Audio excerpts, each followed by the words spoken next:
Good evening, everyone, and welcome to the November 19th, 2024 council meeting. As a reminder, this meeting is live streamed, recorded, and available on the internet by visiting the Town of Parry Sound website at www.parrysound.ca. Prior to the open session, council met for a closed meeting. It was moved by Councilor McCann and seconded by Councilor Borneman that pursuant to section 239(2) and 3 of the Municipal Act SO 2001 C25 as amended, Council of the Corporation of the Town of Parry Sound moves to a special meeting closed to the public in order to address matters pertaining to C, a proposed or pending acquisition or disposition of land for municipal or local board purposes, Compass Minerals Salt Dock lease, D, labor relations or employee negotiations, Coopy Local 17 grievance, and K, a position, plan, procedure, criteria, or instruction to be applied to any negotiations carried on or to be carried on by or on behalf of the municipality or local board, Compass Minerals Salt Dock lease. That meeting was held. At this time, I'd like to acknowledge that we're on the traditional territory of the Anishinaabe people under the Robinson-Huron Treaty of 1850 and the waterways traveled by the Métis of this region. Now, we've got something a little special tonight. We have Darren Denom. He's the Executive Director for the Association for Cemeteries and Funeral Professionals in the audience tonight. And we also have Ann Herdman, and he is presenting Ann Herdman with a life membership to that association. And Ann was an employee of the Town of Parry Sound for many, many years and looked after the cemeteries and that sort of thing. So if they could come forward, that'd be wonderful. Thank you.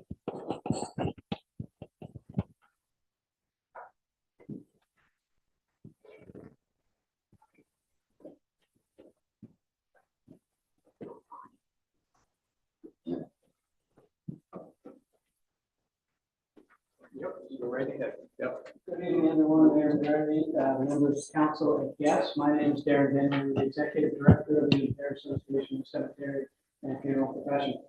It is my honor to stand before you this evening in the Town of Parry Sound on behalf of our Board of Directors and our members to recognize someone whose contributions have left a lasting mark on your community, on our association, and the bereavement sector as a whole. Tonight, we recognize Ann Herdman, a longtime member of the OACFP, a bereavement professional, a dedicated cemeterian, and this year's recipient of the OACFP's Life Member Award. This award recognizes an individual who has demonstrated a commitment to the ideals of the OACFP, exceptional dedication and leadership, and service to their community. Ann's career and contributions exemplify these qualities. Through her work, she has brought care, compassion, and professionalism to countless families in their most difficult moments. Her commitment to the people of Parry Sound, as well as her support of my work and our work at the association, has strengthened not only this community, but the bereavement professions across all of Ontario. And your work reflects the best of what it means to serve others. You have made a lasting impact, not just on bereavement professionals, but on many individuals and families whose lives you have touched. Your dedication is an inspiration to all of us. Thank you for your leadership, your compassion, and your unwavering commitment to the community and to the OACFP. So on behalf of the Ontario Association of Cemetery and Funeral Professionals, it is my honor to formally present the 2024 Life Member Award to Ann Herdman. Please join me in congratulations.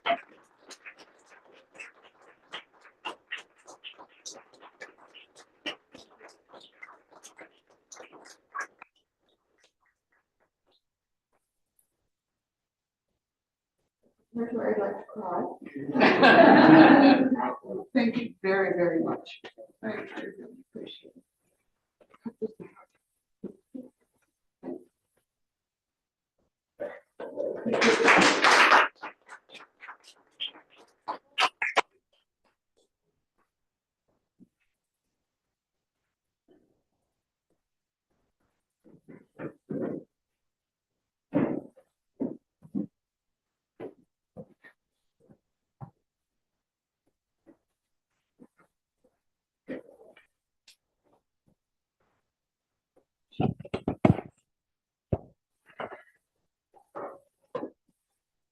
Okay. Mover and seconder for the agenda, please. Councillor McCann and Councillor Ashford. Any, Excuse me, Mark. Yeah. There is an addition to the agenda being the Roma delegation.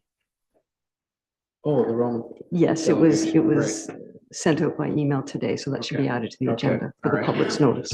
Very good. Any other additions or prioritization of the agenda? No? Okay.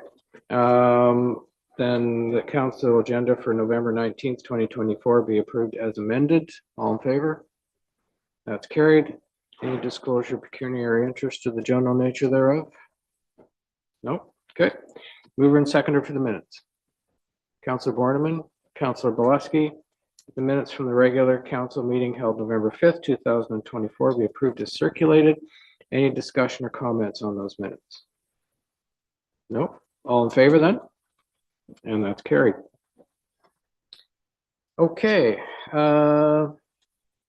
Ladies and gentlemen, we're now going to take a few minutes and hold a public meeting to hear any interested persons with regard to a proposed zoning amendment application under Section 34 of the Planning Act. May I have a mover and seconder, Councillor Keith, Councillor McCann, that we do now adjourn the regular meeting and declare the public meeting open. All in favor? And that's carried. Thank you. Ms. Johnson, can you explain how the public was notified of zoning amendment application Z 24/03 for Belvedere Heights?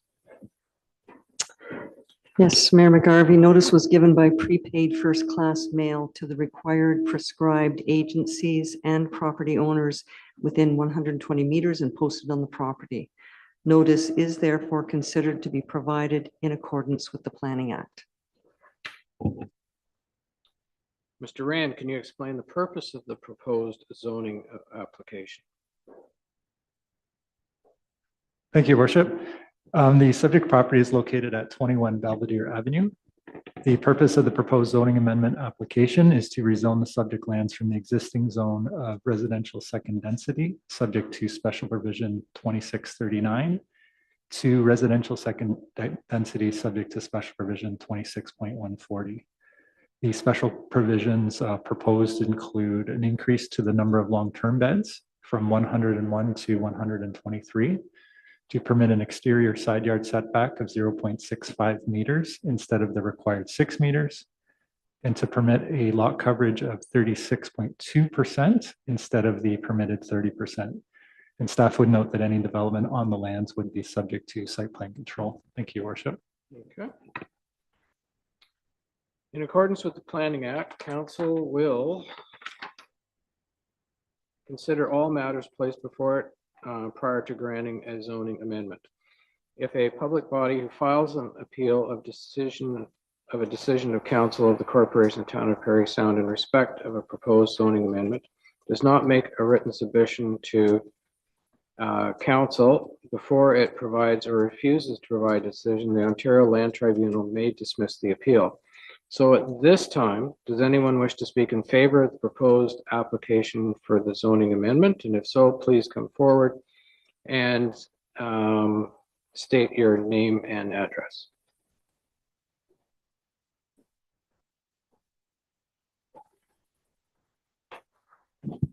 Hello, Your Worship. It's Don Carmichael. I'm the Secretary Treasurer of the Belvedere Board, and so I'm here to answer any questions that you may have or the public may have on this application.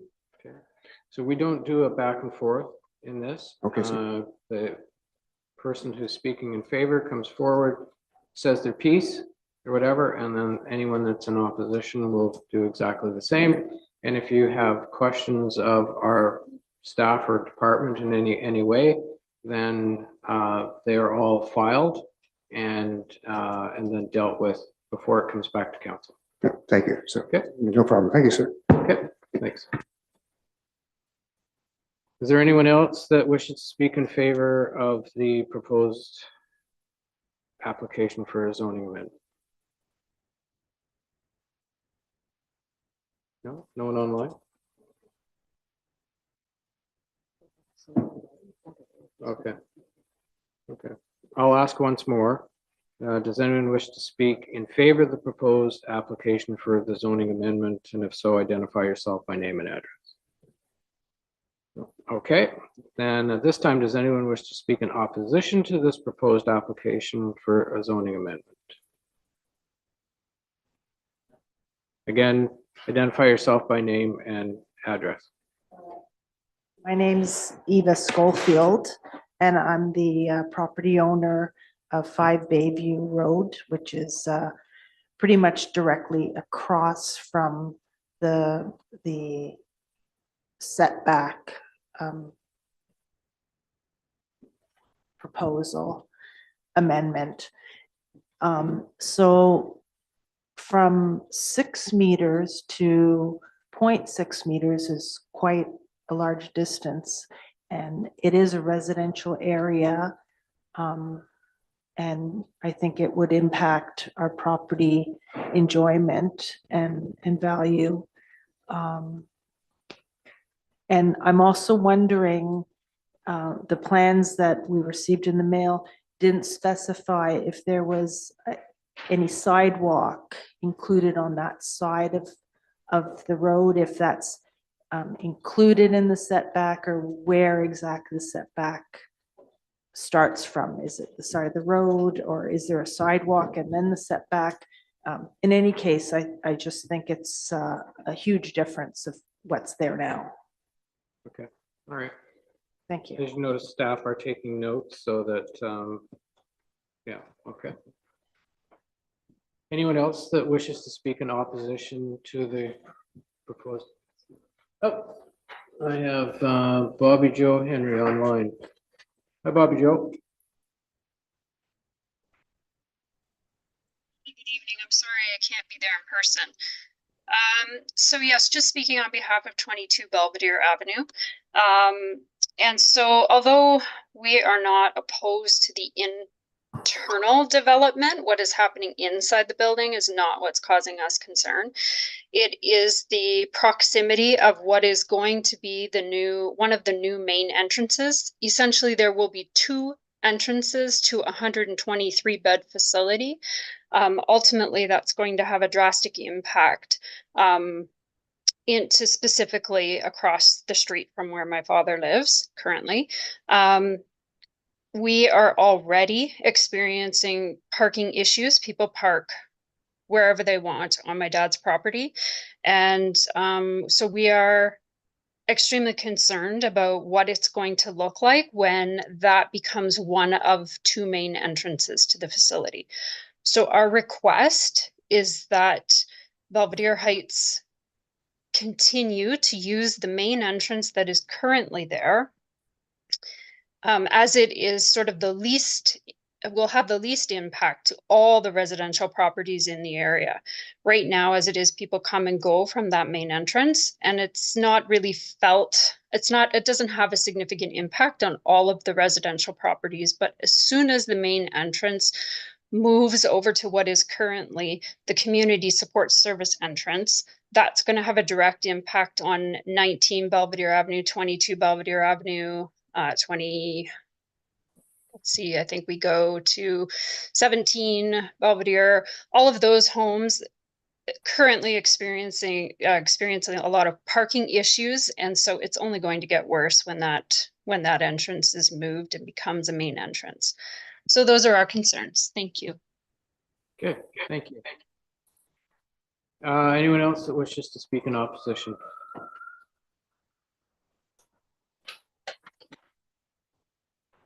Welcome. Good evening. My name is Elizabeth Walker, and I do live at 19 Belvedere, and I'm here with my neighbor at 17 Belvedere, and she's actually having a very hard time. I don't know if the mics are at their optimum. She can't hear a word anybody is saying in the second row. So I agree 100% with what Bobby Joe Henry just said, and we have people parking at the bottom of our driveway on a daily, weekly basis. Parking is really terrible, Monday to Friday especially. And my concern, we've talked to the staff, we were invited to 2 different meetings with Belvedere on this issue. And I would say we were given very little notice, and both meetings were on weekdays during the day, I was unable to attend. And I would say the issues of making the back door the new administrative front door, there's going to be a traffic jam. Cars are going to go in and they're going to have no way to get out, which is what happens now. Cars have to back out of that driveway beside our property all the time. And so it is just going to ramp up the parking. If the beds are another 20% beds increasing capacity, there'll be another 20% of parking issues. So again, it's inevitable. That's how it was presented to us. And I'm sure that's what's going to happen, but it is going to be problematic. And when the snow comes, it's even more problematic because cars are parked on the road and the plows can't get by. And it's one-way street traffic with snow, with parked cars, and the cars do park there through the night sometimes, staff and visitors, things like that. So it's an issue. Thank you. Okay, thank you. Anyone else?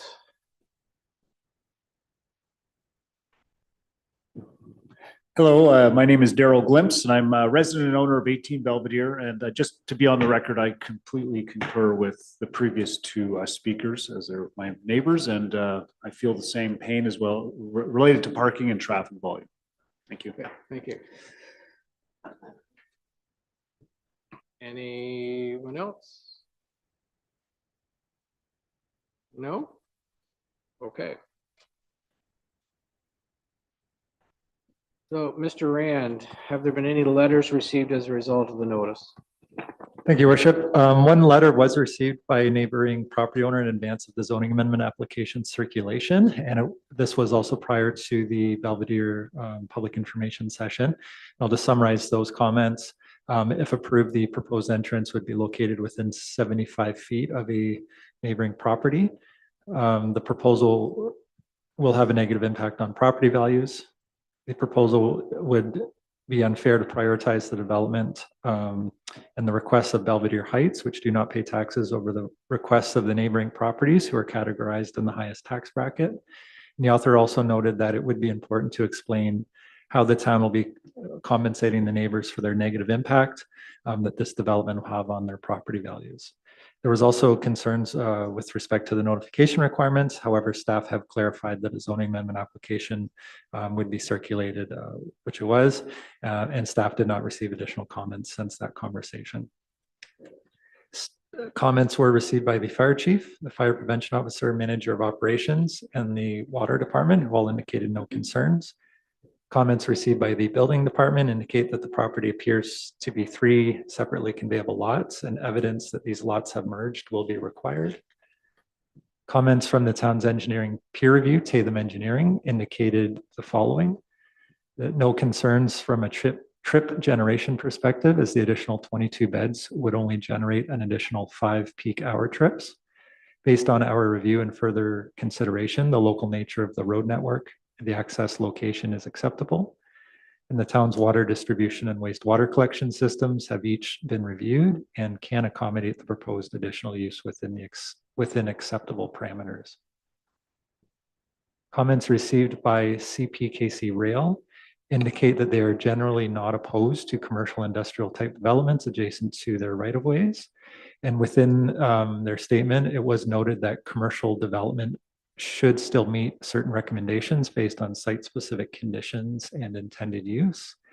And CPKC recommended that a condition be inserted in all property and tenancy agreements for future offers of purchase and sale, and for all dwelling units in the proposed buildings, which would note that CK operations are conducted 24 hours a day, 7 days a week, which may affect the living environment, the residents in the vicinity.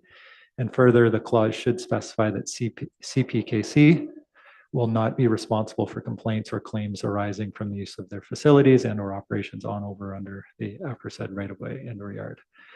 Staff would note that this clause would be included in the site plan agreement, which is required prior to any building permits being issued, and no other comments were received. Thank you, Your Worship. Okay, thank you. That concludes this meeting. I need a mover and seconder to close the public meeting. Councillor Keith, Councillor Ashford. That we do now declare the public meeting closed. All in favor? That's carried. Thank you. Back to the regular agenda.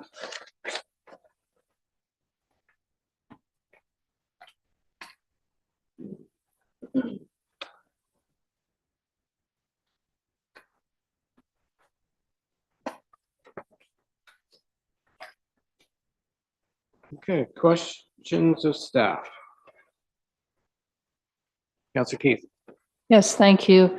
Mr. Cairns, it's come to my attention from a couple of taxpayers, to say the least, concerned about the intersection of Isabella Street and Gibson. We established a stop sign there with lights some time ago so that we have a four-way stop.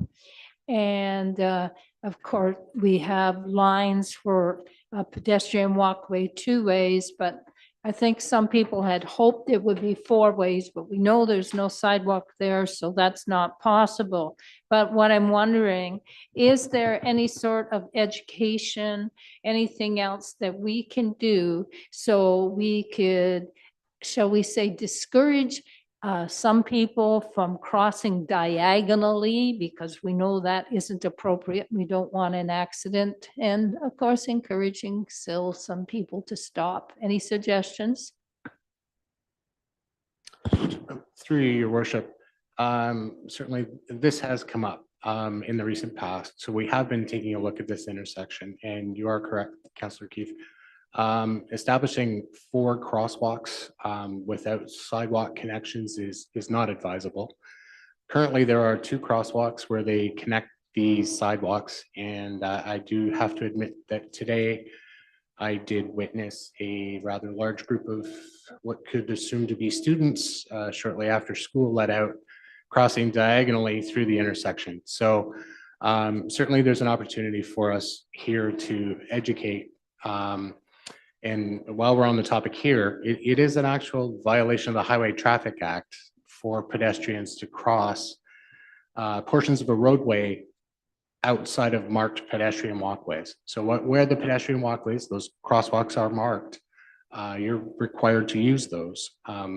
Perhaps that's not well known, especially by younger pedestrians. So I think there's an opportunity, and we will approach the school to perhaps they can use their ability to have a captured audience to communicate, the importance of road safety.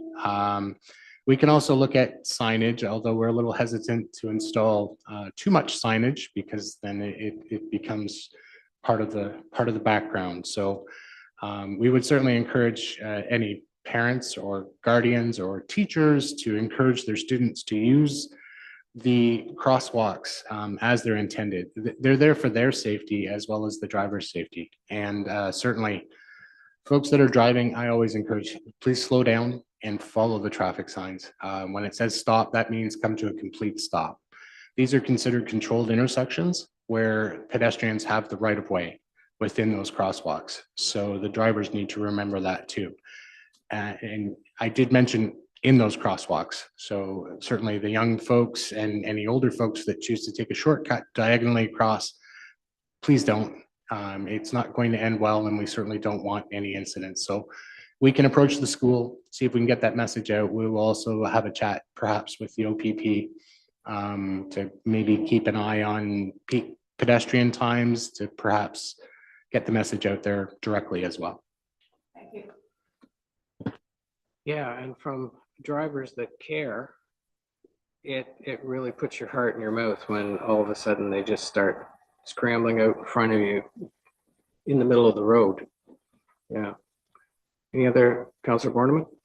Well, I see Miss McNamara at the back of the room this evening. I wonder if she could provide a synopsis or an update to council and the public with respect to the damages that occurred at Kinsman Park recently.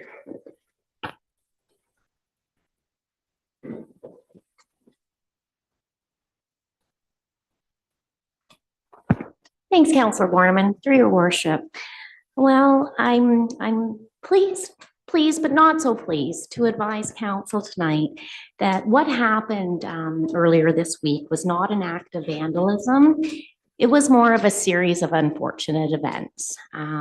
Since it's all been discovered, staff have been in contact with the company that installs and creates these boards, and they'll be back in town to replace and repair everything that was damaged as a result of this series of unfortunate events. Councilor Borneman? So just to be clear, this will be managed through an insurance claim rather than on the tax bill? Through your worship, the taxpayer will not be affected. Thank you. Any other questions of staff? Councilor McCann? Well, I had no questions tonight, but just getting back to the question that Councillor Borneman had asked.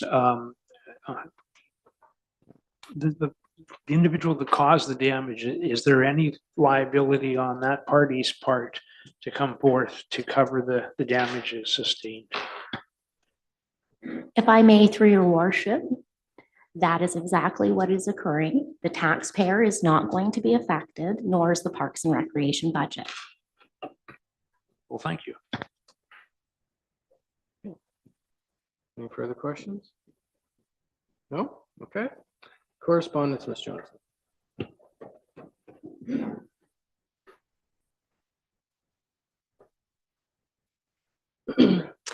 Thank you, Mayor McGarvey. There are just 3 items of correspondence on the agenda this evening. The first is from Anna Dabek. Ms. Dabek is requesting that the bylaw which governs cemeteries and includes columbarium niches and what can be placed on the columbarium niche, that it be amended to permit decorations or some kind of adornment. Currently, the bylaw is very restrictive in that regard, and our staff follow the bylaw. The second item is from Stephen Hayter, and it includes a petition signed by residents on the west side of Church Street, and the request is ultimately that staff plow the west side of Church Street, the path, not a sidewalk, but the path that is there to enable residents and people on the west side of Church Street to walk along that area. And the third item is from the West Parry Sound District Museum. It's a request for forgiveness of a loan or the remaining amount on a loan that is identified to have been made to the museum in 2001. This is according to the letter of the museum. At that time, it was $25,000. The remaining principal is approximately $8,000, and this request has been made by the museum to forgive that approximate $8,000. And that's the correspondence. Very good. Thank you. I don't see any deputations for tonight. Oh, we do have one. Chamber of Commerce. That's right.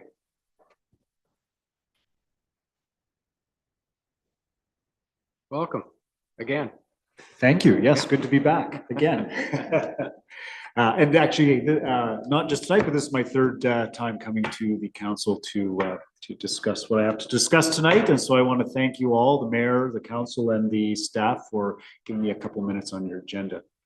I believe you received in your packages a pre-reading the funding request and fairness formulas statement that we have issued regarding the support of the Chamber of Commerce. My name is Daryl Glimpse, and I am the Vice President of the Board of Directors for the Parry Sound Area Chamber of Commerce. So because you've received the information ahead of time, I'm not going to go through all the great achievements that the Chamber has experienced over the past year or the progress that we've made, but I do want to just kind of demonstrate or say that, you know, I think the success can be measured by a couple simple measures. One is just our membership participation is nearing 270 members now, which is a great flag of our success and the value that I think our members are getting out of their fees. And we're also up to over 570 subscribers to our monthly newsletter, which is a great way for local businesses and the community to get informed, share messages, promote grants, things of that nature within our community. So, and that continues to grow as well.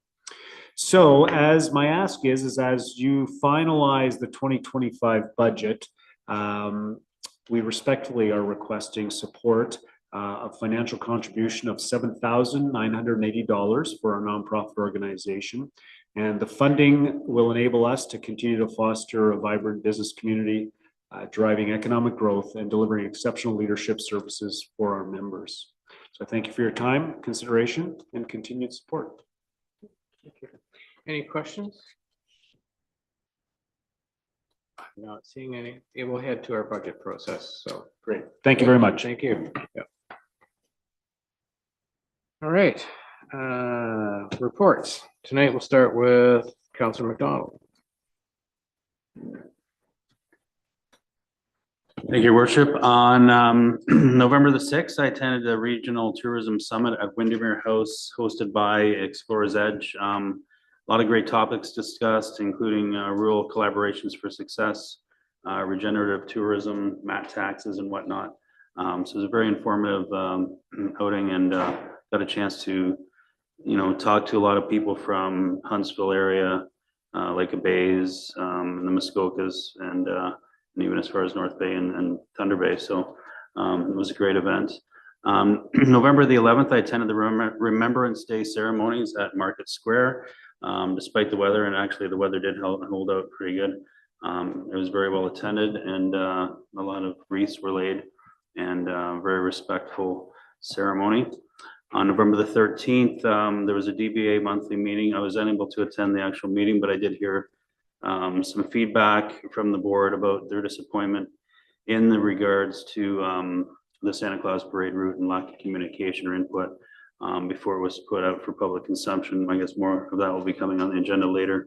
And on a happier note from the DBA, a little bit of car show 2024 debrief. The Cruisers Car Show had 80 members this year. There are a lot more younger participants. They averaged 42 cars, 30 to 50 each week, which is actually more than they had at Bay Street location. And they could fit up to 60 max. They had 5 rain dates, 20 weeks total, encouraged cars to exit through the parking lot. And they ended up donating funds to Harvest Share, Hospice, and the Health Center, approximately $1,500 each. The Rotary Breakfast Program 50/50 raised $1,862.75 this year, and the money will be divided between St. Peter's School and Parry Sound Public. And the event at Dunn's Self-Storage, they had 110 cars and could fit more if it was parked a little bit differently, and they raised $4,000 for hospice. So well done, Cruisers. And I look forward to seeing them next year. And that's the end of my report. Thank you. Councillor Borneman. Well, I'm going to be quick this evening. I too attended a service on November 11th, and yes, it was good to see a good number of folks out in support of that. I never thought of this previously, but I see Ms. McNamara and Ms. Young back there. I noticed that a bunch of Christmas decorations going up on the main street and in Market Square Park. They're busy at work at that. Mr. Mayor, you will appreciate that it's sneaking up on us. Friday evening at 5, festivities start for Light Up the Park at Market Square, and the lights will go on at 6. And the following Saturday, as Councillor McDonald said, there are a whole slew of events related to Christmas, the parade, the train. EMS will be out doing their annual toy drive, so I hope folks will get out and support those events as they always do. And that's my report for this evening. Good. Thank you. Councillor McCann. Thank you very much. Good evening, Mr. Mayor and fellow councillors, staff, and public. I hadn't planned on including this in my report, but last Friday, evening, my wife and I decided to take a bit of a walk down to Market Square Park. Somehow that led to burgers and fries and wings. So, but of course, that was the night that the girlfriend's weekend was on, and it was wonderful to see everybody out and lights on, the stores open. It kind of took me back about 30 years to when downtowns were, the thriving platform that they were. So it was neat to see people coming and going and happy and talking and spending money in the shop. So congratulations on that. In my report, on Monday as well, I attend the November 11th. I attended the Remembrance Day ceremonies at the Market Square Park in the Cenotaph. And as everyone has mentioned, it was very heartwarming to witness such a wonderful turnout. People honoring and remembering those who sacrificed their lives for our freedom. Wednesday morning, November 13th, I attended the Parry Sound Public Library Board meeting in person at the library. This was a short meeting in which some bookkeeping was done, including financial receipts reviewed and received. The library board meeting dates have been set for the next year.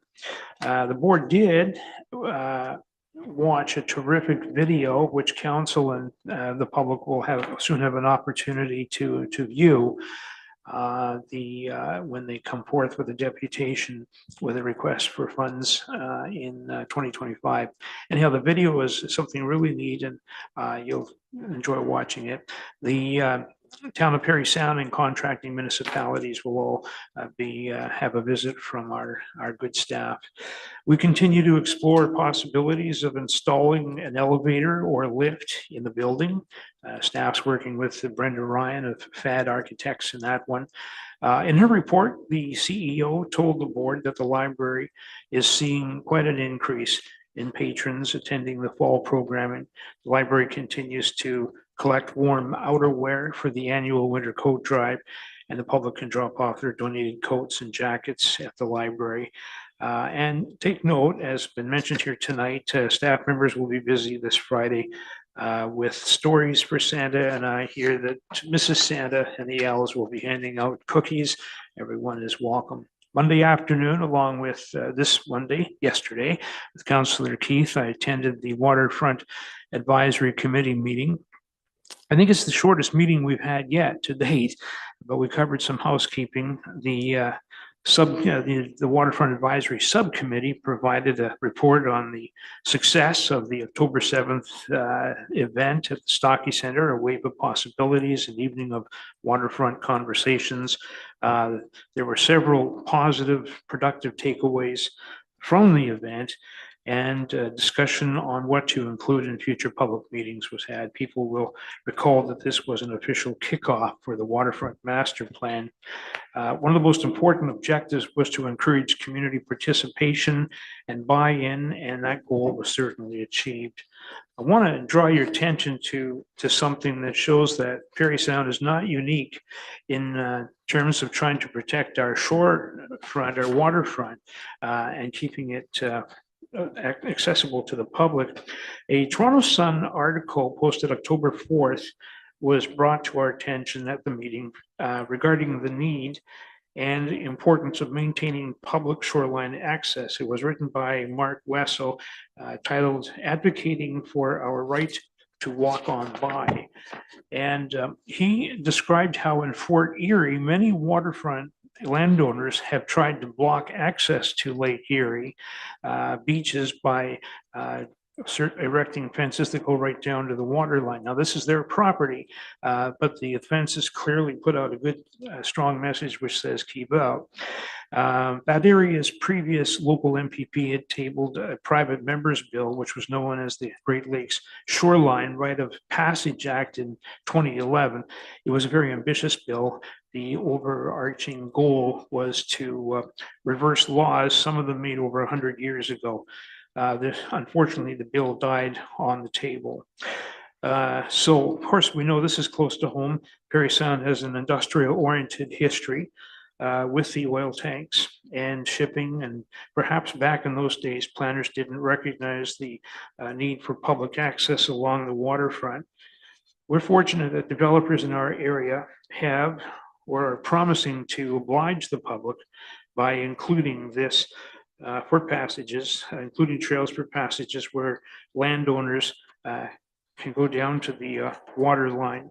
But we do enjoy a great portion of town waterfront that is accessible by the public, and I know that the staff and this council are committed to keeping that open. So just, it was an interesting article, and we're not alone in protecting our shorefronts as we move ahead. And that's my report. Thank you. Councillor Bolesky. Thank you, Your Worship. I too attended the Remembrance Day celebration. One of the things that really impressed me was the amount of young people that were there, and the reverence they seemed to appear to be showing for the celebration. There wasn't a lot of carrying on like young people have a tendency to do at times. They were very respectful.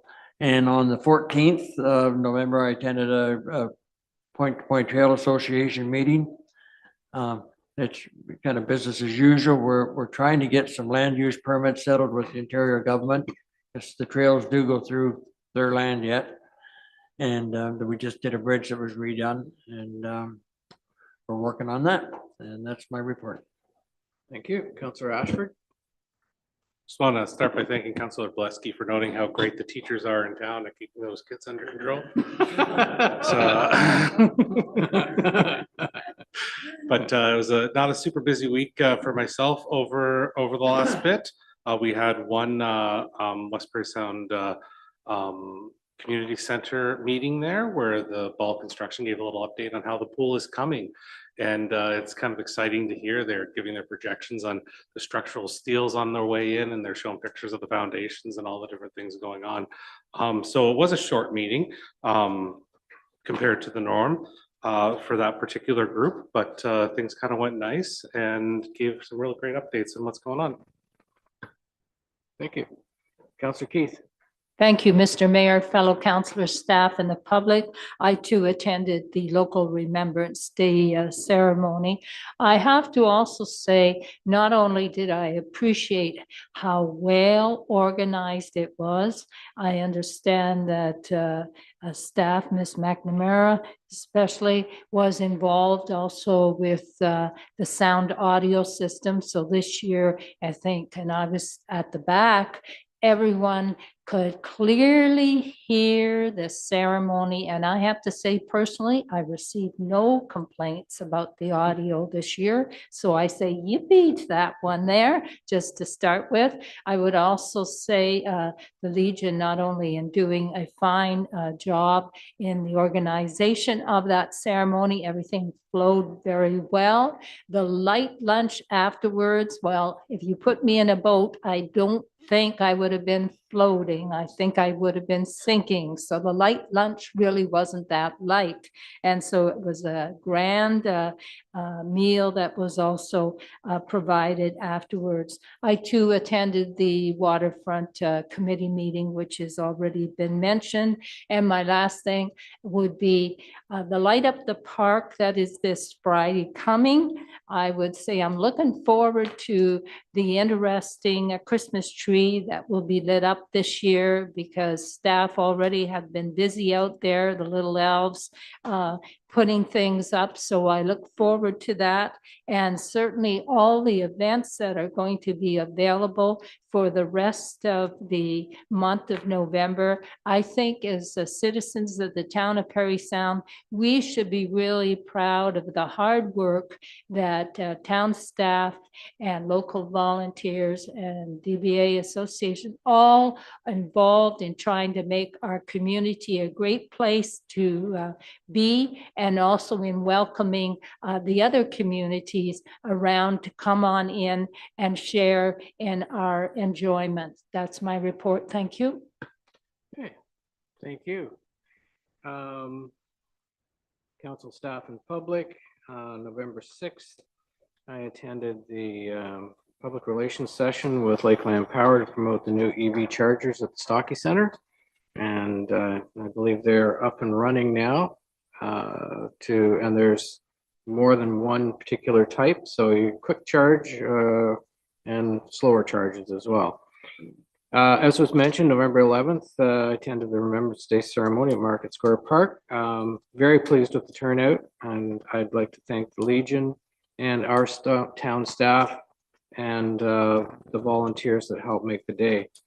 And thank you for Ms. McNamara organizing the sound system and that sort of thing, because as Councillor Keith said, I never heard any complaints about the sound this year at all, so which was really good.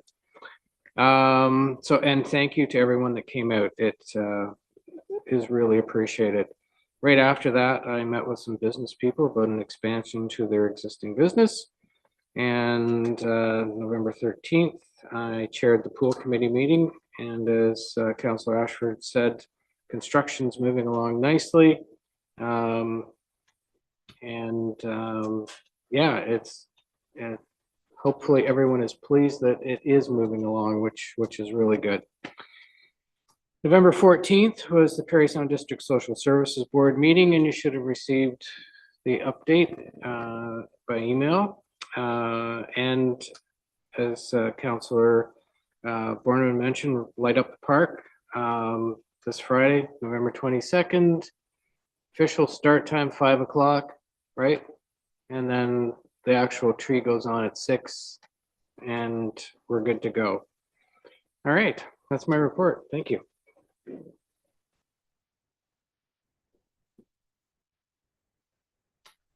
Okay. Moved by Councillor Borneman and second by Councillor McCann that council confirm the 2024 Santa Claus Parade route attached to Schedule A.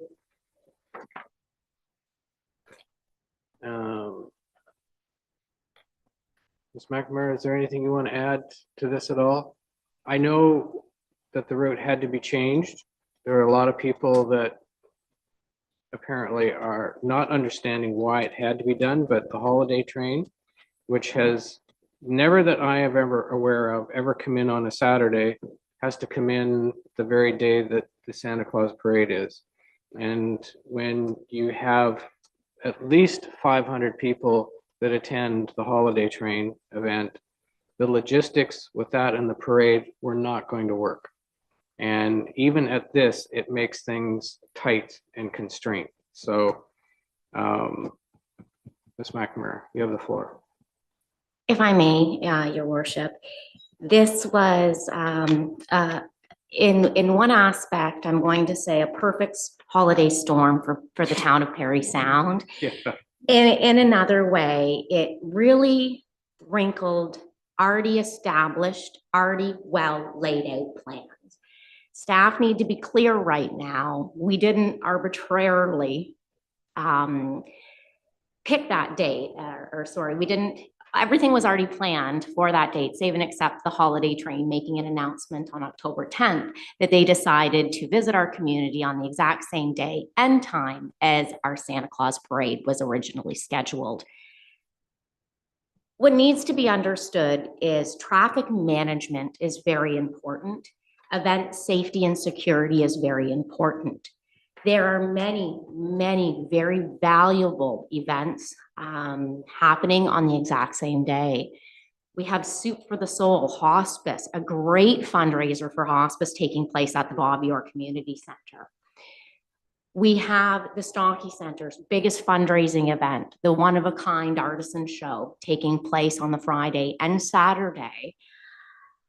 The originally scheduled Santa Claus parade would have been a 4:30 start time, which is conducive to the Stonky Center ending their show, conducive to the Soup for the Soul. Had we stuck with originally laid plans, staff would have been ultimately shutting down access through the entire town of Parry Sound on a prime Saturday, a shopping day, right before the very busy holiday season. From our perspective, there was a group of individuals that reviewed all viable options for routes, and this was the one that made the most sense. So all the traffic is separated. People can get to the Stonkey Center, access the show. People can access the downtown core. Persons with mobility issues can park and shop locally. We have Soup for the Soul, making a boatload of money for hospice. And hopefully we have everybody up at the CP Holiday Train, raising a boatload of food donations for Harvest Share. I think I neatly wrap that one up and put a bow on it for council. If there are any questions, I'm happy to answer. Councilor McDonald. Thanks, April. And I mean, we do really appreciate, it was almost an embarrassment of riches as to how many things are going to be happening on that one day. But I think it's important that we all embrace it because it's a very rare occasion that we'll see the holiday train, hopefully maybe on a Saturday. Maybe if you could just clarify one more thing, because there had been chatter too about why don't we change the date, put it on a Sunday, put it to the following weekend. You know, I'm trying to explain to people as best you can. There's a lot of moving parts, but could you maybe just clarify the components, OPP, volunteers, all that moving parts that you can't just change it short notice, even a few weeks out? Through your worship, a date change isn't something as simple as changing it to the Sunday. As mayor and council clearly articulated prior to this item showing up at the table, this weekend staff are very busy with Light Up the Park preparations. We already had well-established plans in place. It's not as simple as moving the date. Next weekend is the parade. The weekend after is Breakfast with Santa, and we're already into the middle of December. Volunteers are few and far between. We require many volunteers to support the various side street road closures. We require various paid staff on signalized intersections. And changing and making all that happen on a snap of a finger, it isn't quite as simple as it appears on the outside. There are many moving parts to all of what happens in the town of Parry Sound at the end of November and into December. And this was being considerate of everybody's schedules. Thank you. And absolutely, I mean, you did the absolute best you could, considering for sure. And hopefully this clarifies a lot of the issues for the public that were up in arms. Yes, Ms. McNamara. One point that I believe is very valuable. In previous years, the parade has seen 38 to 45 floats, okay? This year, as of today, we are already at 45 floats that have been registered for the parade. 15 of these entries are brand new. We've never seen them before. Only one entry has pulled as a result of a route change. So I think that's very valuable information that can't be lost in all of this conversation. I've got Councillor Keith, Councillor Ashford, and Councillor McCann. Well, first of all, Ms. McNamara, I am not sure of what might be on your qualifications as a manager, but it does seem to me the ability to be a juggler is what comes across here, given the situation, because certainly your priority of safety and traffic flow while juggling and making everything work seems to have been a priority. And I do think there was communication because as your report indicates, there was a media release put out in October time. So it's not like it's, oh, you know, last minute, we just didn't realize about it. So I think that's really important. But I did have a question, and it does have to do with the number of floats. And I'm glad that you explained compared to what's in the report, you know, there's more floats, people wanting to enter for that parade. So what I'm wondering about, will you be doing an assessment afterwards with the participants to find out how they felt about the route, about the parade in general? Because I think sometimes change can be also a good thing, no matter what the impetus was. So I think this allows us again an opportunity to see a positive rather than the negatives. Thank you. Through your worship, a satisfaction survey via email is something staff can very easily do with the option for commenting, and we'd be happy to share that with council post event. Councillor Ashford? A couple of things that I think I have right, but if you can confirm as well, is part of the reasons why it would be good to stick with this weekend is because those events actually that are currently occurring actually depend on the parade to get people into town. That was one thing. And then the other was the parade route doesn't seem, there's been some talk that it's going to be a 15-minute parade. And from my looking, it was about 400 meters shorter than the route that we've done last year. So it didn't seem to be much shorter to me at all. And could you kind of speak to that? Do I have the things kind of correct? Are those things that factored in as we went through? Through your worship, Councillor Ashford, all of those events worked in great concert and in great cooperation in previous years. So you are correct. The parade is a draw into the community for a lot of the outlying municipalities. So yes, that is going to impact Soup for the Soul. Yes, that is going to impact the holiday train. So everything happening the same weekend. Again, the only difference is the holiday train. It dropped a bit of a holiday bomb on staff's plans. And hopefully we'll see what the outcome is. Looking at what other municipalities are doing, because CP doesn't ask municipalities if they can come and visit and host a really big concert. They show up. And I have seen other municipalities close to Parry Sound that have had to cancel their holiday train festivities. So again, you're looking at one of the best laid out plans. So we didn't have to cancel one of these other events for everything to happen together at once. Your other point there, if you can length of route. Length of parade. Thank you.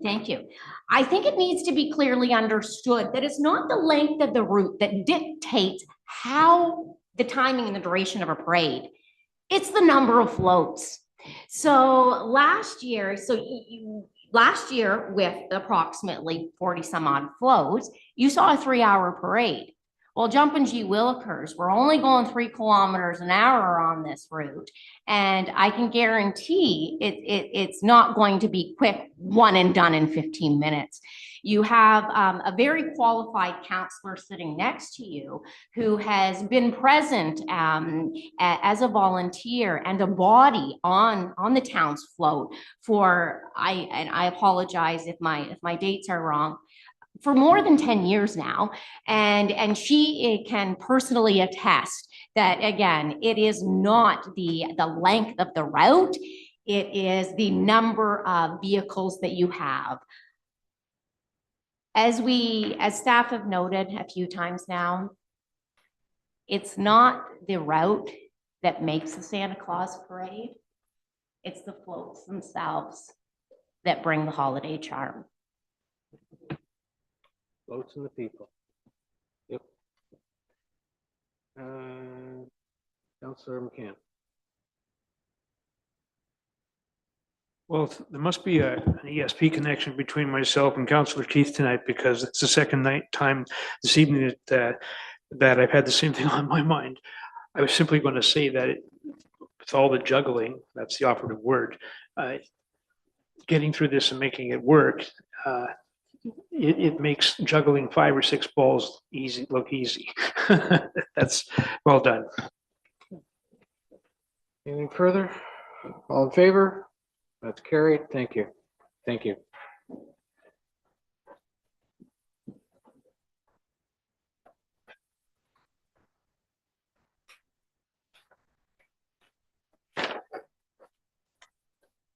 Moved by Counselor Bolesky and seconded by Counselor Ashford, that upon the recommendation of the EMS Advisory Committee, council approves the replacement of 17 in-ambulance defibrillators and the town of procurement bylaw be waived to allow for sole source purchase of Zoll defibrillators in the amount of $561,948.28 plus HST through Zoll Canada, utilizing the best price available, being primarily a piggyback clause on a County of Simcoe RFP, with the purchase to be funded from the EMS surplus reserve.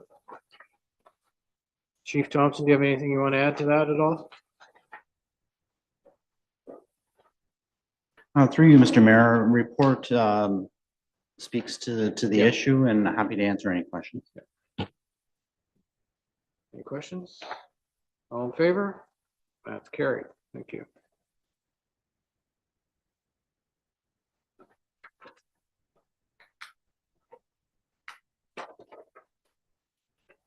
Moved by Councillor Ashford, second by Councillor Bolesky, whereas the town has been approached by the Gardens of Parry Sound to acquire a portion of the unused town-owned road allowance adjacent to the property on College Drive. And whereas the Gardens of Parry Sound has indicated it is their desire to purchase the property for the purpose of construction of 2 new buildings that would accommodate student housing as well as a retirement residence. And whereas council had previously authorized the stopping up and closing of this road allowance in 2017, however, the process was not finalized. And whereas there is a need for more housing of all types in the town of Parry Sound, and whereas the owners of the Gardens of Parry Sound have previously demonstrated their commitment to building and operating a retirement residence in town, now therefore be it resolved that staff be directed to proceed with the following. 1, stop up and closing the municipal road allowance described as Part 1, Plan 42-21064. And 2, that staff begin the process of drafting an agreement of purchase of sale for the direct sale to the adjacent owner of the following, with the following provisions. That the lands be rezoned to permit the proposed uses. That following the rezoning, the lands be formally appraised to determine the sale price. And that the lands be developed and building permits issued for a seniors residence and student residence within 5 years of the land's changing ownership. Otherwise, the land will be revert back to the town of Parry Sound, and that all costs associated with closing of the road allowance and processing of the sale of these lands be borne by the purchaser. Any discussion? Councillor Keith? Yes, thank you, Mr. Mayor. Just one quick question. And I realize we're just at the beginning of the process, but seeing as this idea has come about, I'm just wondering if there's any idea when we're talking about other residents, how many units, anything like that? Is there a ballpark figure at all? Through your worship, I can't recall the exact number that was mentioned. However, that is certainly something we can update council on. We can reach out to the gardens and get that number. They are somewhat restricted by the size of the lot and the current policy and zoning. So we may be looking at zoning amendments and or official plan amendments to increase the number permitted as well. Councillor Ashford and then Councillor McDonald. I want to speak in favor of this particular motion. One of the things that I started right when I got on council was taking a look at the properties that the town owns, and if those are properties that a builder could use. And we're in a community, I think we're all seeing over the last few years that people want to build in our town, people want to be part of our town, and we should not keep any lands that could be used for housing in our care without a really, really good reason. So I really think that this is one of those properties that could move, should move. I think we should keep moving properties that could be in the hands of someone who could build a house for somebody. And the only addition I would say is that there's a triangular part. It's marked as part 4 on the survey. I think it's owned by the town, and it's the road entrance in the area. If that could even be included in the sale, or if that's something that I'm just crazy in thinking that. Mr. Rand? Through your worship, on that last part, the gardens has expressed interest in that piece as well. So that would be included in anything that moves forward to council. It was Council McDonald and then Council Borneman. Yeah, thank you, Your Worship. I just want to lend my full support as well. I think it's excellent that they're looking at putting in senior residents as well as residents for the students of the college. So what a great use of that property. Council Borneman? Well, I was gonna say it takes advantage of pretty new infrastructure, meets goals that we all have. It's in a location that there will be no conflict with neighbors. It's a developer who has delivered twice previously with respect to the existing gardens at Parry Sound. So I think it's win-win for the community here. It checks a lot of boxes. Anything else? All in favor? That's carried. Thank you.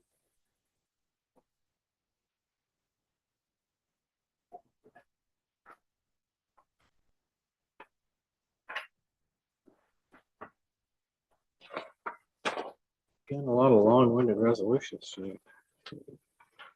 Moved by Councillor Keith and seconded by Councillor Ashford. Whereas 74 James Street, Parry Sound Post Office has been listed on the Directory of Federal Real Property and as available for housing development. And whereas the status of the federal listing is open for feedback. And whereas the Parry Sound Post Office was built in 1932 and council recognizes that the property is of cultural heritage value to the town of Parry Sound. And whereas staff have consulted on the matter and it was determined that a heritage designation would have no authority for a property under federal ownership. Whereas there is an opportunity to prepare the prerequisite information to designate the property soon after the property goes into private ownership.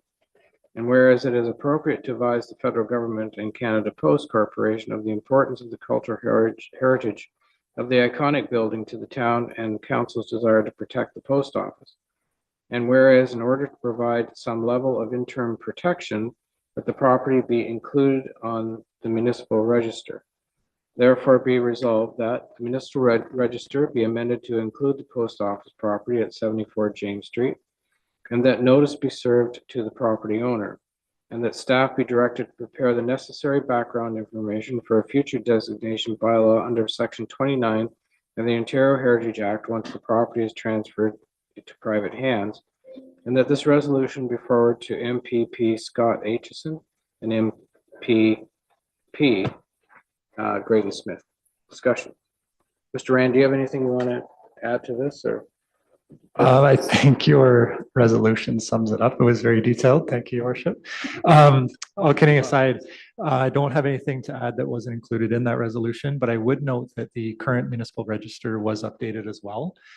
This was somewhat of a formality, but it did bring the current municipal register into conformity with the Ontario Heritage Act requirements. Well, I would have to take the penmanship to Mr. Harris or Ms. Johnson for creating this resolution for tonight, but. Well, Mr. Chairman, it was a joint effort, part of planning and.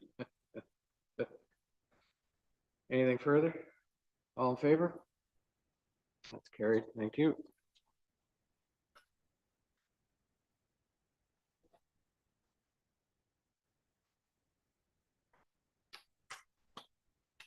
We got another one. Moved by Councillor Keith and seconded by Councillor Ashford. Whereas 74 James Street, Parry Sound Post Office has been listed on the Directory of the Federal Real Property is available for housing development. And whereas the status of the federal listing is open for feedback. And whereas Parry Sound's Post Office is a district sorting and distribution hub. And whereas there are other important government services provided in the building. And whereas the services offered by Canada Post and the other government agencies are important to the businesses and residents in West Parry Sound, and whereas the employment created through the provision of these services is important to the local economy.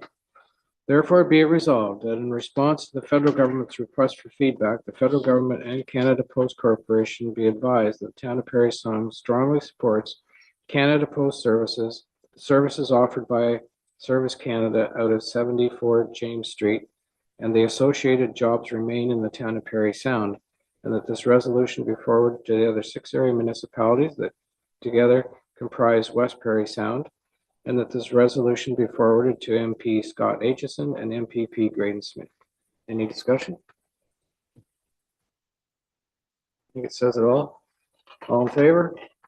And that's carried. Thank you.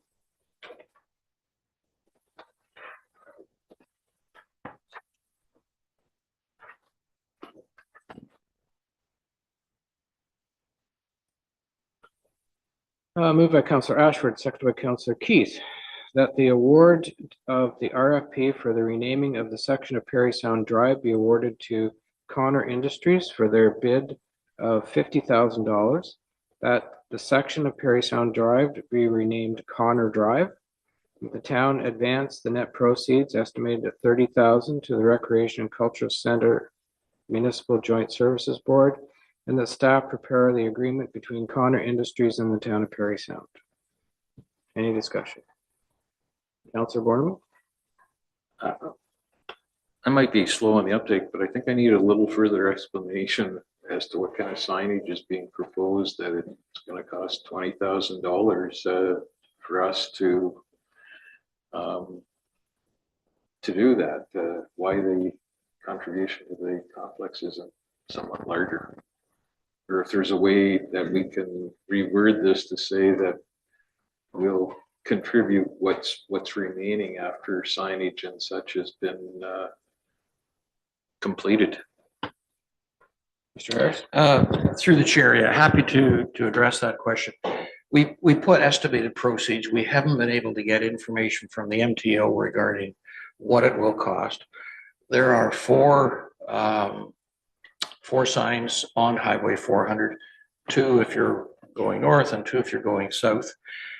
We don't know if we're allowed to put a sticky sign over top of the existing sign. That's what they did for the population signage. If we're able to do that, then it's going to be a lot less costly. We don't know the life. If the signs are relatively new, then we're replacing new signs. If they don't want us to put a sticky strip over. If the signs are nearing the replacement age anyway, then it's something that the MTO would have to do in the next short while. And so the cost, I think, would be less. The other thing, we've written a letter to the Minister of Transportation suggesting that it's probably the result of Highway 400 being extended that we end up with 2 Parry Sound drives. There was no Parry Sound Drive, as we understand, prior to the 400 going through. So we're suggesting, because the funds are being used for charity, and this situation kind of occurred with the original extension of Highway 400, that the Minister of Transportation might see their way to pay for the cost. And in the resolution it says estimated, and it was all, if council wants to clarify it, that's fine, but it was always our intent. If it costs $2,000 to do the signs, and there are some signs in town, street signs and directional signs. If it only costs 2 or it costs 10, whatever it costs, the difference would also go to the pool.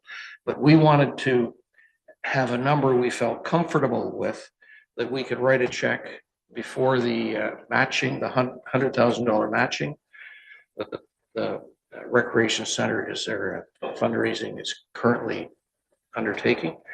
And we didn't want to wait until we get the actual cost of the signs. We've missed, because that fundraising exercise closes November 24th. So it was a safe number. We didn't want to over contribute and get money back. And whatever's left over, they'll get. Yeah. Councillor McCann. I was excited to read that Connor was the name that was selected.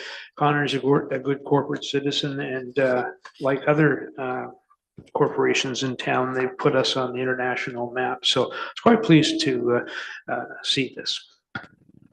Yeah, I certainly was too, and I want to thank Mr. Connor for that contribution. Well done, and yeah, he has put us on the international map with his products. Did you have anything? I was just to say, Mr. Chair, when we saw that it was Connor Drive, it just flows. It fits. His business is located right close to.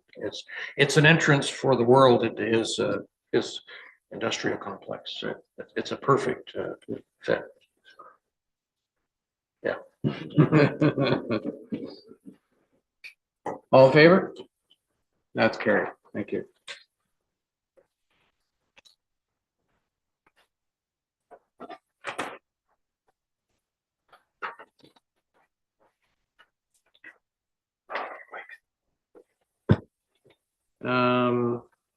I need a mover and seconder for the direction. Councilor McCann, Councilor Keith.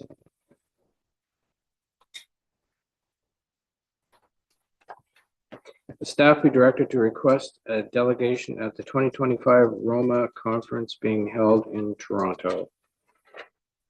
Any discussion on that? All in favor then? That's carried. Thank you.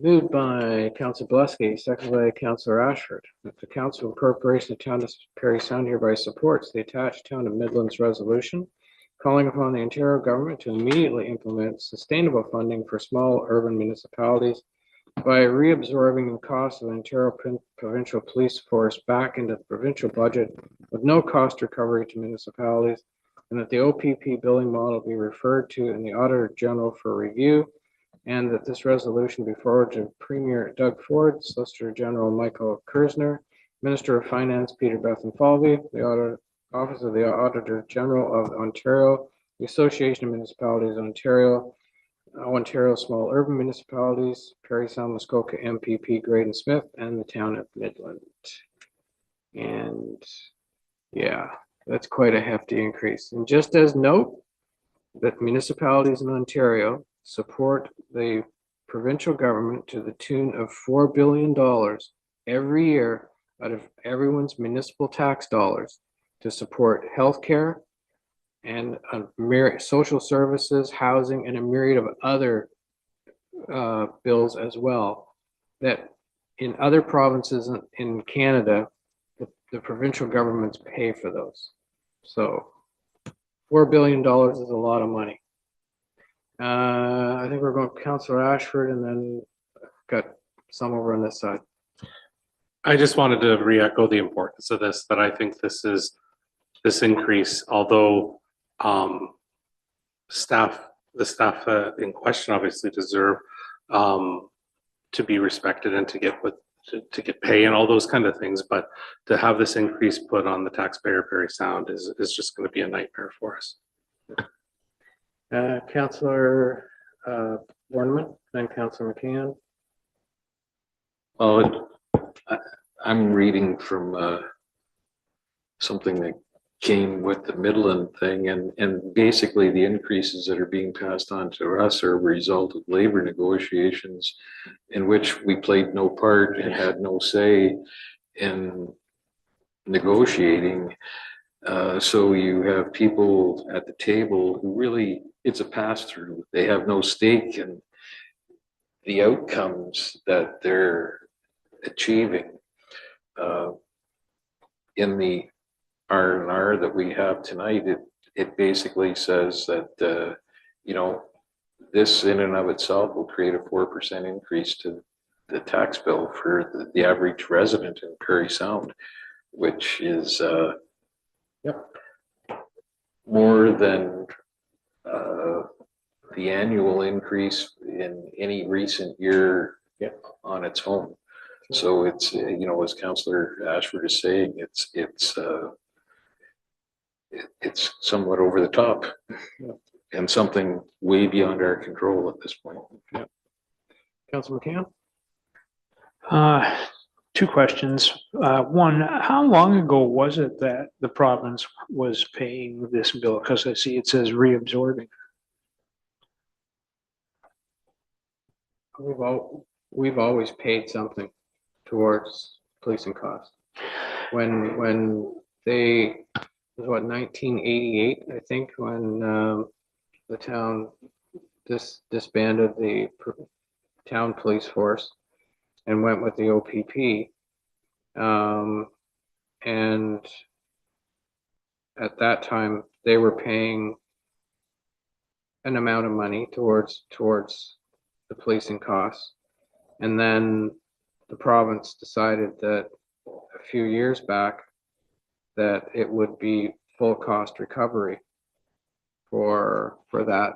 But what's happened in the past, well, this past little while is that, as Councillor Borneman said, there have been,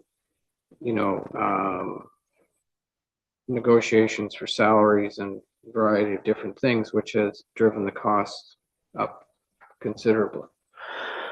So does this resolution ask for all or nothing? Does it leave the door open for any kind of negotiation with the province, splitting the costs or? Well, I think in this particular case, they're making a statement. And that, I mean, if something happens or whatever, like as far as the highway goes, that's all the province pays for that, one hopes. If there's a major, Chief Thompson may know more about this or whatever, but if there's a major incident or whatever, in some cases or whatever, where there's special people that have to come in for certain things, the province covers some of that as well. Councillor Keith would know as well. So there are times when the province does come in and they do pay for certain things. I think this is a very bold statement that's saying we've had enough. We're being nickeled and dimed by the province at every turn, that they're charging us more money for this and more money for that, and we have no recourse but to pay for it. And then our taxpayers are the ones, that, and every other taxpayer in the province are the ones that are having to pay for this on their municipal tax bill. I have reminded the province many, many times when I was AMO president, there is only one taxpayer and we're all dealing with it. And every time that they defer something, okay, it falls back on our shoulders and we're the ones that take the heat because of it. So the big burning thing right now, though, is the increase in the provincial court or whatever for the costs and that particular thing. We should not be paying a nickel towards a provincial court or whatever for security. That should be part of the province's allotment. It is their court. It is their facility. It is their building. And they should be looking at within their own premises, not having us pay for it. So, we need to stand up and there's going to be a point where eventually we're going to have to say to the province, we just can't do it anymore, and yet they'll go out and they'll, like their announcement or whatever, giving everybody $200. Well, I'm sorry, but excuse me, like for every time I hear common sense or whatever coming out of some upper level politician's mouth or whatever in upper level of government, look out, because we're the ones that are having to deal with common sense and trying to make things work, and all they're doing is passing stuff off to us or whatever. I heard a thing today saying that there is not enough money being spent on mental health and addictions across the country or whatever from the provincial governments across the country. And then the provinces are saying, well, we need more money from the federal government. Well, every time a provincial government makes a campaign giveaway or whatever, why would the federal government want to give them more money? Because all they're doing is deferring that money over here or whatever, when really they should be putting to where it works. But a lot of the public will see that as, oh, I got $200 in my pocket. But the bigger bang for the buck is looking after the mental health issues, healthcare, infrastructure, and housing to try and make that all work to make Ontario a better place. And that needs to happen. If you're going to throw yourself into further debt, do it with that. Sorry, I had another rant. Oh, that's okay. There's the old saying I've heard and used a few times, that when someone knocks on your door and says, "I'm from the government and I'm here to help you," be very afraid. Hide your wallet. Yeah. Okay, anything further? Counselor Keith? Yes, I was just thinking that maybe it would be a good idea in us being a little proactive to put something on our website, because we're recognizing that this is going to be 4% increase, so that citizens are aware, because given we're going to have a 2025 budget coming up, and we already know this, I think there will be some unhappy campers when they see the number, the percentage of increase. So we should be making people aware in advance that some of this is totally out of our control. Yeah, good idea. Put our MPP's contact information there as well. Sorry, Counselor Borneman. Did you? Okay. More ESP, that's right. Anything further on this one? All in favor? Thank you, it's carried. Yeah.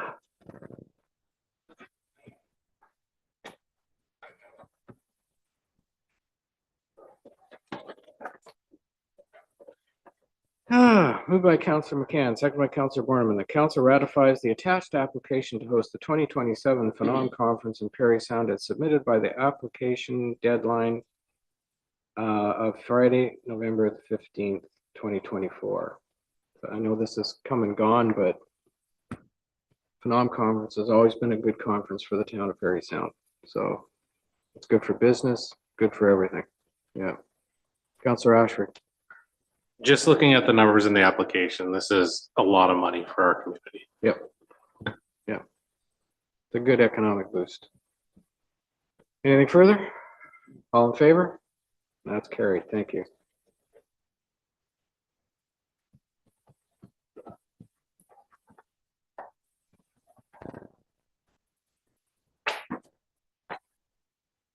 Moved by Councillor McDonald, seconded by Councillor McCann, that the Corporation of the Town of Parry Sound hereby supports the attached North Bay Parry Sound District Board of Health resolution regarding recommendations for provincial oral health strategy, and specifically requests that the Ministry of Health develop a provincial oral health strategy that includes a remuneration model for dentists designed to promote equitable access to basic preventative and treatment dental services throughout the province, whether delivered privately or in concert with public organizations. And the Ministry of Health undertake an evaluation of the current funding model for the oral health services to inform the above recommended provincial oral health strategy, and that this resolution be forwarded to Premier Doug Ford, Minister of Health Sylvia Jones, Chief Medical Officer of Health Carrion Moore, Nipissing MPP Victor Fideli, Parry Sound Muskoka MPP Graydon Smith, Timiskaming Cochrane MPP John Van Thoff, President and CEO of Public Health Ontario Michael Shearer, Ontario Boards of Health, the Association of Local Public Health Agencies, Alpha, Association of Municipalities of Ontario, and the District of Parry Sound Municipal Association. This is one that came up at our public health meeting, and I felt that it was really important that this go out to the municipalities because it's needed, and we need dentists to deliver this, and yeah. All in favor? That's carried. Thank you.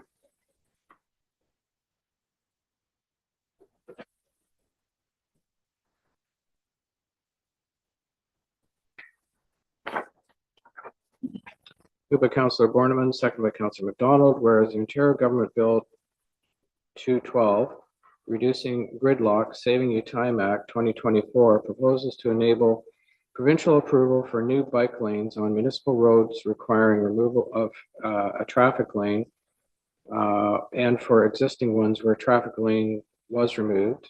And whereas municipal governments are best positioned with legislative guidelines and regulations for determining road design in their communities. And whereas requiring the aforementioned provincial approval regarding bike lanes adds an unnecessary and wasteful bureaucratic and financial burden to the process of road design. And whereas the Ontario Medical Association, through their attached policy paper titled Enhancing Cycling Safety in Ontario, identify the benefits of bicycling. Now therefore, the Council of the Corporation, the Town of Parry Sound, does hereby object to aspects of Bill 212, which would enable provincial approval for new bike lanes on municipal roads requiring removal of a traffic lane, and for existing ones where a traffic lane was removed, and that this resolution be submitted to the province's public consultation portal with copies sent to Premier Doug Ford, Minister of Transportation, Parry Sakare, Parry Sound Muskoka, MPP Graydon Smith, the Association of Municipalities of Ontario, the Ontario Small Urban Municipalities, and the Federation of Northern Ontario Municipalities, FNO. Any discussion? Councillor McCann. Wasn't Mr. Ford taking some bike lanes out in southern parts of the province? I just find this ironic that we're getting this. You know, But just to clarify, this would cover all municipalities in Ontario that they would oversee this. Well, I was getting to that. Yeah. No, I appreciate that. You know, towns like Parry Sound and a lot of small towns and villages, our forefathers, planners that go back 100 years and beyond, didn't anticipate. And we've got a lot of roads in this area that are narrow, barely support 2 lanes, let alone, you know, put bike lanes on. I know there are a lot of people who would like to see more bike lanes in the area, but you can only do what you can do. And so I do support this. I think, again, you talk about forcing us to spend money. Why would we do that when we've got other priorities to look after? Well, again, you talk about cutting red tape and you just add a whole lot more to it.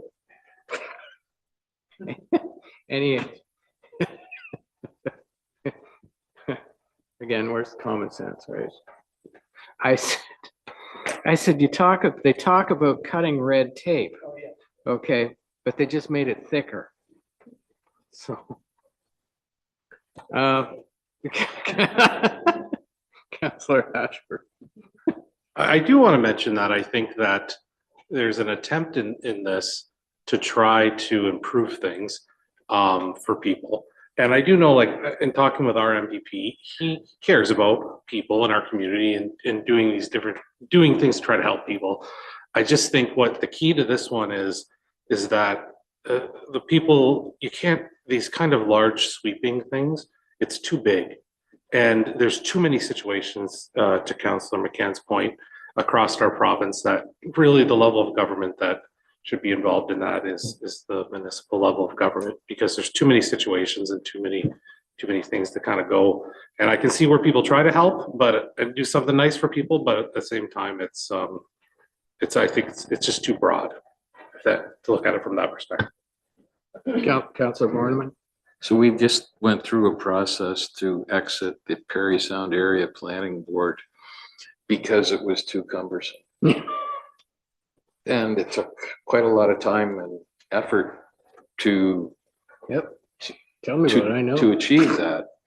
So now we've moved planning back in-house. Now we're being told that, oh, no, we're not going to do that. Somebody from Queen's Park is going to have a large say in this. So to your point, Mr. Mayor, it just added another layer to the onion. And it's would be naive to think that it's not adding a layer to the onion based on an ideological point of view rather than on good planning. Councillor McCann is right. I don't think that we're ever going to put bike lanes on certain residential streets, but in new development in the area, bike lanes are probably pretty good planning. As we see more and more people on not just bicycles, but electric scooters and chairs and boards and other things, and God knows what else is coming next. So to me, this is, you know, maybe well-intentioned, but not very good planning at the end of the day. Anything else? Nope. All in favor? And that's carried.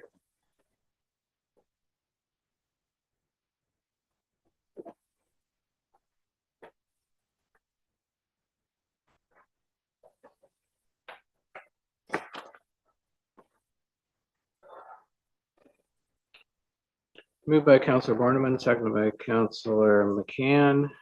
That bylaw number 2024-7454 being a bylaw to amend the bylaw 2019-6912, the parking and traffic control bylaw be considered as read a first time. All in favor? That's carried. All members in favor of having the second and third readings? Carried. Moved by Councillor, looks like Councillor McDonald now, and Councillor McCann, that the bylaw above mentioned be considered as read a second and third time, passed, signed, and sealed. Any discussion? Councillor McCann?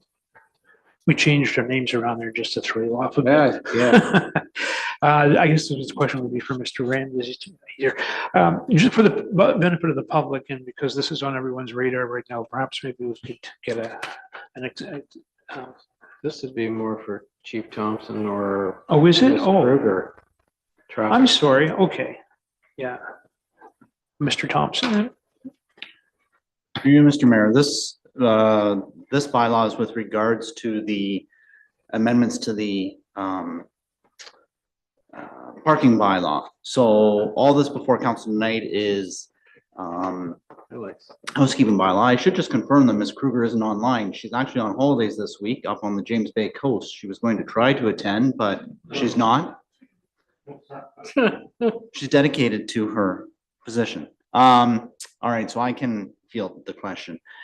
Two housekeeping amendments. One is with regards to a recommendation from the Attorney General's office with regards to the short form wording, just a slight readjustment of the wording that they would like to see. The other is to put back into the bylaw a clause that was inadvertently omitted the last time we passed this bylaw. So they are two housekeeping amendments. Thank you. Okay. Who is Councillor Borno? So this is just one of those things where, you know, the agenda came out Friday afternoon. I'm not sure how many people in the public will have had opportunity or taken time, quite frankly, to look at this. And we think it's housekeeping, but I'm not just sure how that impacts on the public in general. I'm just wondering if we could postpone this 2 weeks to let anybody who should have a look at it, make comment before we pass it, and then have to rescind it and change it again at some point in the not too distant future. Chief Thompson? Through you, Mr. Mayor, the changes are a slight change to wording.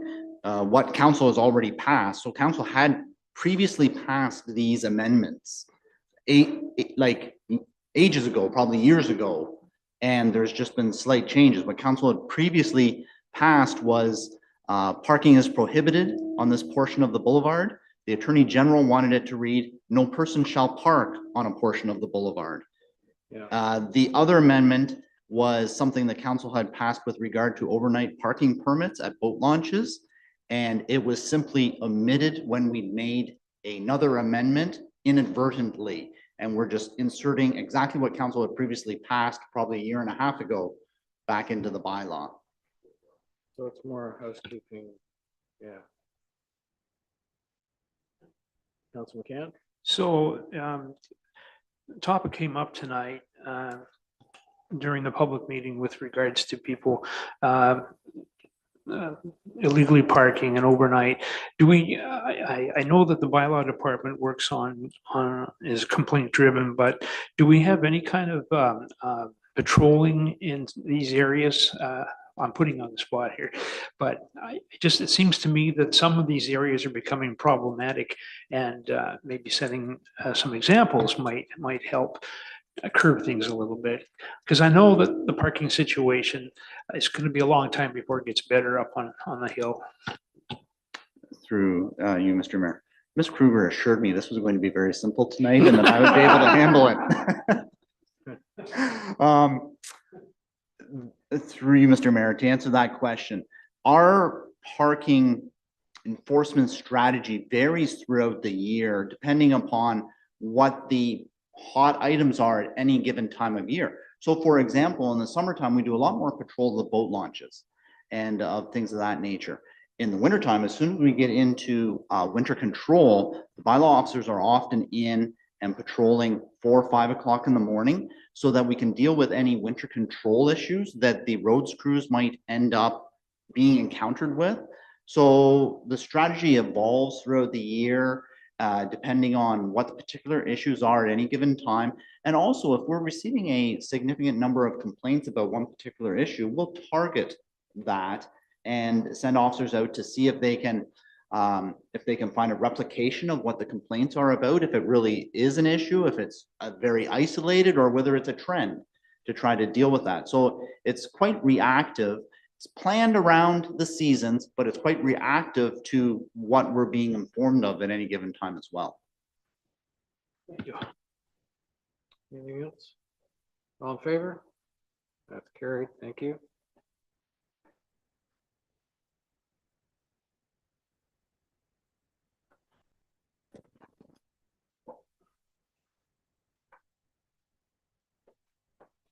Moved by Councillor Ashford, second by Councillor Keith, that bylaw number 2024-7455 being a bylaw to amend bylaw 2004-4653, the zoning bylaw as amended for 21 Belvedere Avenue, Belvedere Heights, and legally described as Lot 1, east side of Belvedere Avenue, and Part 2, east side of Belvedere Avenue, Part Plan 121, part of hotel grounds, northeast side of Belvedere Avenue, Plan 137, and part of Lot 1, west side of Bayview Road, Lot 2, west side of Bayview Road, Plan 121 in the town of Parry Sound, be considered as read a first time.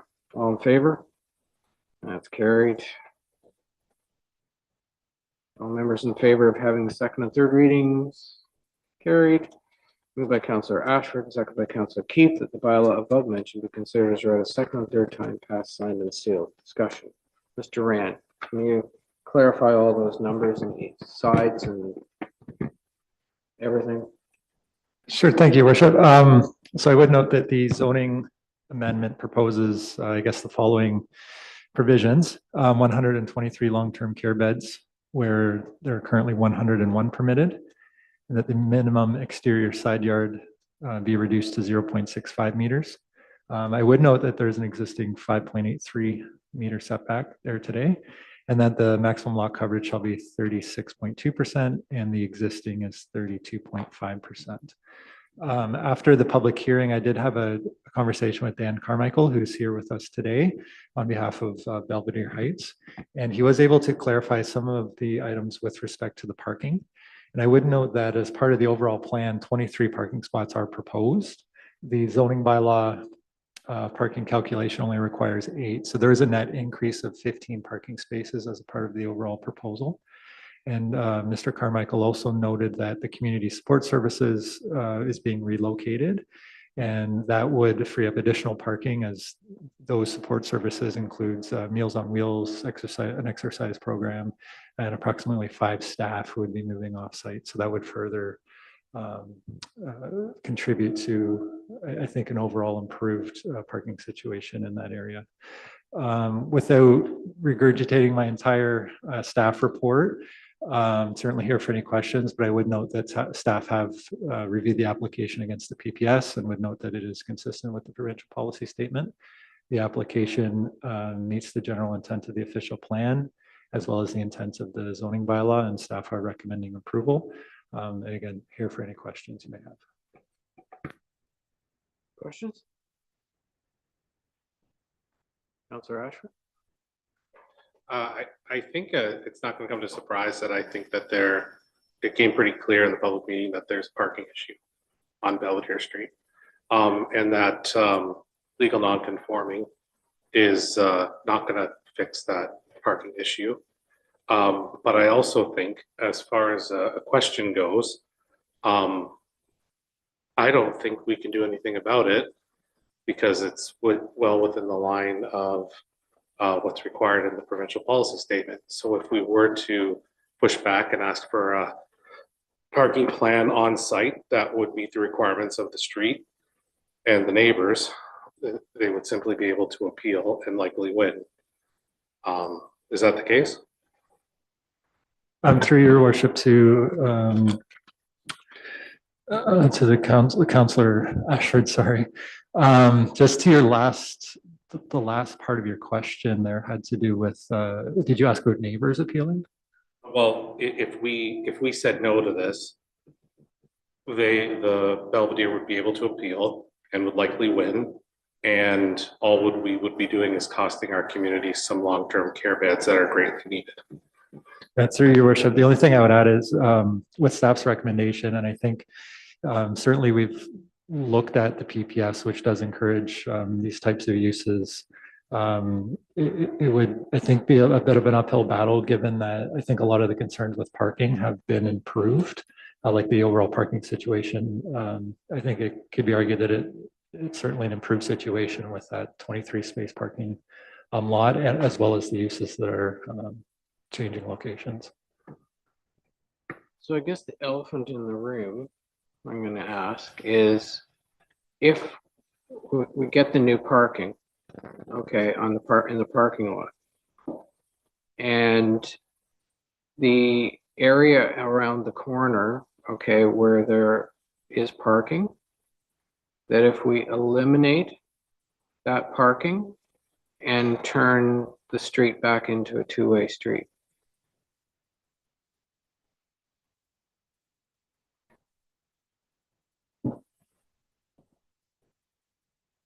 And probably make some no parking on some of the areas that would alleviate some of the pressure on the residences so that people aren't parking in front of their driveways. Through your worship, what we're dealing with is the on-site zoning I know. requirements. So I may defer to Mr. Thompson or Mr. Kearns on the street design, but certainly, like I said, as noted before, the overall parking requirements are being exceeded. I can't speak on behalf of the legal non-complying or, the existing on-street parking situation, because through staff's recommendation, we're only looking at what's being proposed in addition. And I know that, Yeah. but we heard loud and clear Yeah. tonight what some of the issues are. And I'm not expecting an answer tonight, but it's something that staff can take back and have a conversation about. Because there are a lot of people that just aren't happy with the parking situation and how it ends up on the street up there. Yeah. And if that can be resolved, then that's good. We have to do what we have to do tonight. But I think there is going to be that conversation crop up, and I'd like the thought process put into place instead of scrambling in the last part of it or whatever to try and figure that out. So I'm just going to say it's a heads up or whatever, that start thinking about it. Councillor Borneman? I'm just going to lay it out there from the Belvedere board's perspective that these 23 parking spots are will save a lot of anguish during the construction process, because it's seen that this is where contractors would park and stage their activities from. And the reason it is here now is to allow the work to commence to have gravel parking in that area through the reinvention of the building. The other thing that I'm going to say is that, there have been concerns with respect to staff parking and this and that and the other thing. Belvedere is a fairly good sized building, especially this time of night in the dead of winter. Most people will park at the point of nearest access, and the new design situates these new parking spaces where people who are working afternoon and night shift are most likely to want to park so they can get in and get out of the building most easily. The other experience that Mr. Carmichael and I have had in the past short while and discussing things with the life lease residents, we found simple signage and painting. It was a big bugaboo. Visitors to the building parking in life lease designated parking spaces. Somebody go out to do their shopping and come back and have to circle the block for a half an hour while somebody else was in visiting mom or whatever the case might be. The last meeting we held with them, the life lease residents were pretty unanimous in saying that problem no longer exists just by improving signage and painting unit numbers and such on the pavement. Mr. Mayor, what you've described tonight, I'm glad it's happening tonight with a longer term planning vision there, because we're anticipating less movement and less need perhaps for the parking on the street, but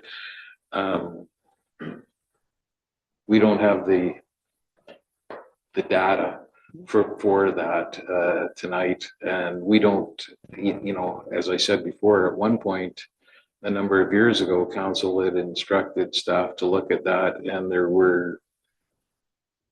it's not just as easy as painting a yellow line and removing the parking spaces. There were other Highway Traffic Act concerns, as I recall, that required some significant investment on the town's part to return it to a 2-lane street. So let's have a good look at that before we do it. And I think I can safely say that from the board's perspective, if there are signage and issues that the signage issues that I described were on the Belvedere property, if there are signage issues and such on the street where assistance is needed, if we need to crack people on the fingers for staff people for parking in Mrs. Smith's parking lot, then we'll do so. But so we're more than happy to work with the town and staff on those issues. But I don't think that we can unilaterally on our own go out and address all of those things. Nope, that's an opportunity to think about it. Councillor Keith and then Councillor Ashford. Thank you, Mr. Mayor. Some of what Councillor Borneman has just commented on, I'm not going to repeat because that was some of my comments, but I do want to also say I can appreciate the people that came forward tonight and had some concerns, but I did have occasion more recently to speak to some residents of the area, which had, of course, seen the agenda and this material here that we are discussing tonight, this bylaw, and there was positive comments. So I think we should not forget that at times we hear negative comments, but sometimes the people that have positive comments, they may speak to you one-on-one, but they don't necessarily come to the council meeting because they're content with what they see. So I think we have to keep that in mind too. Councillor Ashford. I hope I don't come off too heavy-handed in the sense that this is by definition a facility of residents of the town of Parry Sound, and there's a lot of ratepayers that are living in that building, and by the nature of the building, they're people who deserve our respect and care. In that sense, that that they almost need more care than your average ratepayer. So I don't want to come off as sounding that it's not an important institution in our community, but just that I hope there is a way that we can, the area can work together better as we kind of go forward.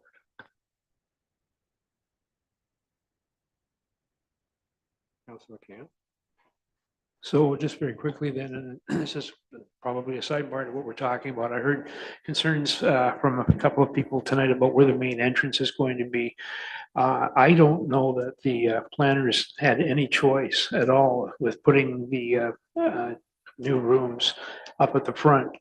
That was really the only alternative to put the main entrance there. So I wanted to sort of get that out there, that that was something that was, it really wasn't something that was up for an option at all. It had to be done.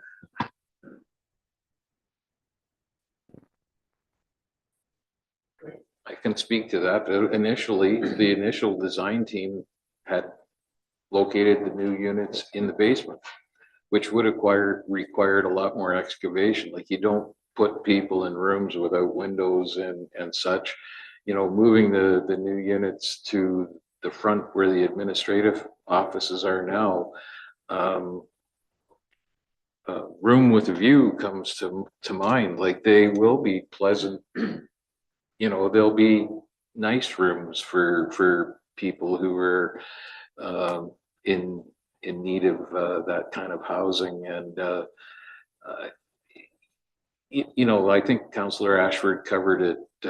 You know, if you were in Mississauga or a planned community, would you put an institutional home in a residential setting like that? Probably not. If you did, your boss would probably want to know what the heck you were smoking at lunch. But it is what it is. It is where it is. We've got to, you know, that's the cards we've been dealt. And either we leave it as is and ignore the need, or we do our best to try to address the need as best we're able.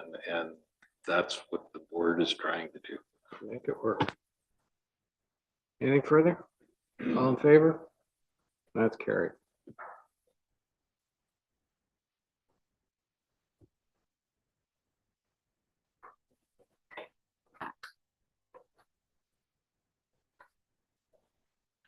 Moved by Councillor Pileski and seconded by Councillor Ashford that bylaw number 2024-7456, being a bylaw to confirm the proceedings of council, be considered as read a first time. All in favor? And that's carried. All members in favor of having the second and third readings? Carried. Moved by Councillor Pileski, seconded by Councillor Ashford, that the bylaw above mentioned be considered as read a second and third time, passed, signed, and sealed. All in favor? And that's carried.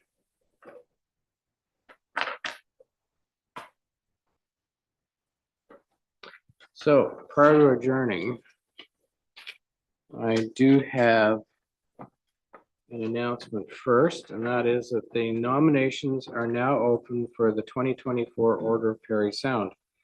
All residents of and contributors to the town of Parry Sound are eligible for the Order of Parry Sound, our community's highest honor for achievement, awarded annually to someone who's made a difference in our community.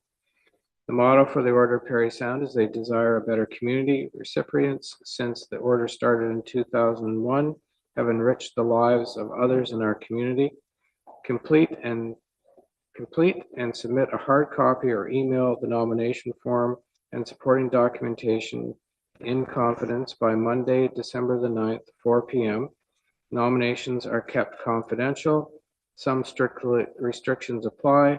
Pick up the nomination form and details on the town's website or at the municipal office reception desk, and the 2024 order will be awarded at the Mayor's Levy on Sunday, January the 5th, 2025 at the Stocky Center.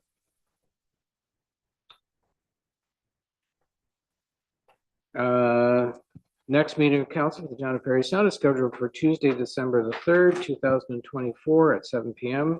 The meeting will be held at the Town of Parry Sound Council Chambers at 52 Seguin Street, entrance via Gibson Street. It will be live streamed and recorded. All regular council meetings are held at 7 p.m. on the first and third Tuesday of each month, except January and August, where only one regular meeting is scheduled. Council meeting schedule, notices of special council meetings, complete agendas, and minutes and instructions on accessing live streamed and recorded council meetings are all posted on the town's website. Go to www.parrysound.ca and use the search bar.